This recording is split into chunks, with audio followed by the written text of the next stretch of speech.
కంచగచ్చబోలిలో అసలు ఏం జరుగుతోంది? భూ వివాదానికి కారణం ఏంటి? ప్రభుత్వ తీరు కరెక్టేనా లేక విద్యార్థులు చెబుతున్నది వాస్తవమా? ఈ విషయాల్ని తేల్చేందుకే సుప్రీంకోర్టు ఆదేశాలతో హైదరాబాద్ లో ల్యాండ్ అయింది సెంట్రల్ ఎంపవర్డ్ కమిటీ. మరి కమిటీ ఇప్పటివరకు తేల్చిందేంటి? అసలు ఎవరెవరిని కలిసింది? ఎలాంటి వివరాలు సేకరించింది? దేశవ్యాప్తంగా సంచలనంగా మారిన కంచ గచ్చిబౌలి భూ వివాదాన్ని తేల్చడానికి రంగంలోకి దిగిపోయింది సెంట్రల్ ఎంపవర్డ్ కమిటీ. 400 ఎకరాల స్థలాన్ని సందర్శించి అక్కడున్న వృక్ష సంపద, వన్యప్రాణుల పరిస్థితిపై ఆరా తీసింది. ఇక తమ దగ్గరున్న ఆధారాల్ని కమిటీకి సమర్పించారు విద్యార్థి సంఘాల నేతలు. ఏఐ క్రియేషన్ అంటున్న వీడియోలు, ఫోటోలను కూడా అందజేశారు. ఇటు బీఆర్ఎస్ టీం కూడా కమిటీని కలిసింది. హరీష్ రావు నేతృత్వంలో 200 పేజీల నివేదిక అందజేశారు.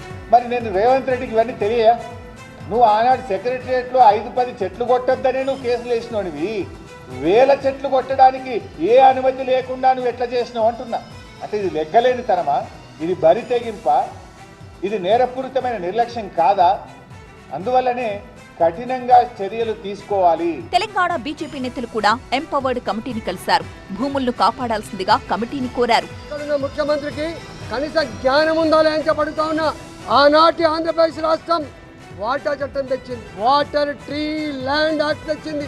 ఇవాళ ప్రైవేటు వ్యక్తులు తన ఇంటి వద్ద ఒక చెట్టు కొట్టుకుంటే కూడా పర్మిషన్ తీసుకోవాలి.